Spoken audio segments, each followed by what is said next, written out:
Halo dulur-dulur, gimana kabarnya hari ini? Semoga dalam keadaan baik. Oke, melanjutkan pertanyaan kemarin yang terkait dokumen yang dibutuhkan ketika dulur-dulur atau teman-teman semuanya, terutama eksportir pemula, khususnya yang mau ekspor briket, ada 5 kemarin, yaitu factory audit, kemudian COA atau ROA, kemudian SHT, vending sertifikat, dan MSDS. Nah, ini saya akan menjelaskan terkait factory audit, ya, lebih detailnya, ya, atau ya secara gambaran umumnya gitu ya. Untuk factory audit, yang namanya factory audit itu ya mengaudit dari factory, mengaudit perusahaan. Nah, tujuannya apa kemarin? Tujuannya adalah untuk mengetahui bahwasanya perusahaan tersebut itu layak melakukan ekspor atau tidak. Jadi ini penting. Ibaratnya kita mengendarai mobil atau motor, ini sebagai SIM kita untuk prasyarat melakukan ekspor. Harus dinyatakan layak atau tidak layak kita atau perusahaan kita melakukan ekspor. Lalu apa saja yang dibutuhkan untuk mengurus factory audit ini? Ada beberapa hal, tapi secara umum gambarannya ada 2 ya kalau menurut saya, atau 3 kalau secara mau dipecah menjadi 3. Yang pertama, yang namanya factory audit harus ada factory-nya, harus ada perusahaannya, harus produksi. Lalu pertanyaannya, bagaimana kalau trader belum punya perusahaan mau mengajukan FA?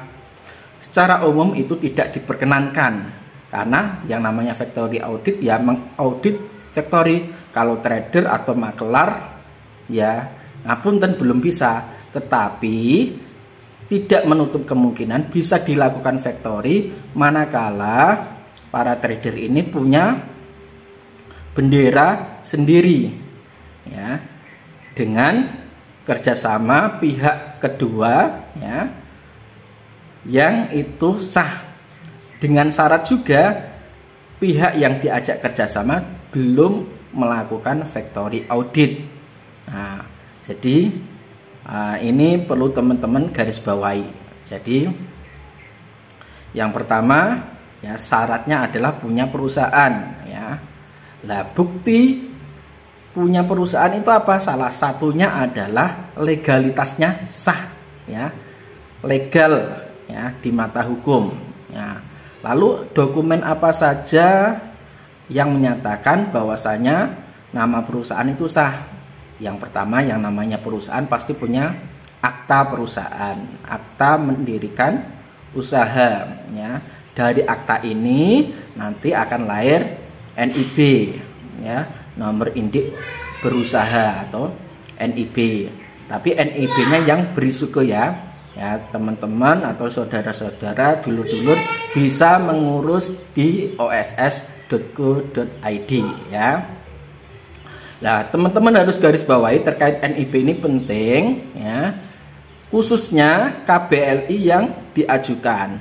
Kalau teman-teman sudah punya NIB tetapi KBLI-nya nggak masuk ke kategori produsen areng, maka nanti teman-teman akan diarahkan untuk segera mengurus KBLI yang bisa masuk. Nah, nomor KBLI berapa yang bisa masuk untuk ekspor briket itu? Ada 2, 20115 ya, sama 46610 ya. Ini berkaitan areng atau briket. Jadi teman-teman harus dipastikan dulu NIB-nya ini.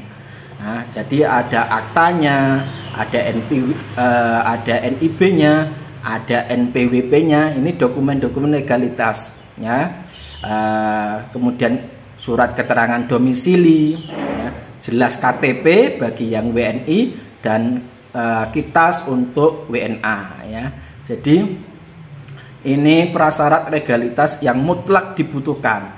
Jadi syaratnya satu punya perusahaan, yang kedua legalitasnya harus komplit, ya. Kemudian yang ketiga baru dokumen-dokumen pendukung, ya. Nanti dokumen-dokumen pendukung akan saya jelaskan lebih lanjut. Di antaranya adalah company profile.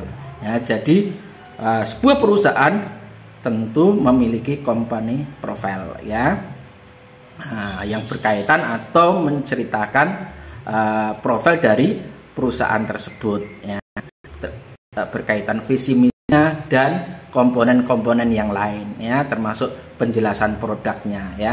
Nanti dokumen-dokumen pendukung ini ngapunten ada banyak sekali, cuma akan saya jelaskan di video berikutnya. Terima kasih dulur-dulur, semoga penjelasan singkat ini dapat membantu dulur-dulur menyiapkan dokumen-dokumen yang dibutuhkan untuk mengekspor, ya. Saya ulang lagi, kesimpulannya ada 3 poin utama dalam pengurusan FA. Yang pertama, harus punya perusahaan sendiri. Bagaimana kalau trader? Dia harus kerjasama dengan ditandatangani kedua belah pihak yang dinotariskan, ya, kekuatannya mutlak hukum.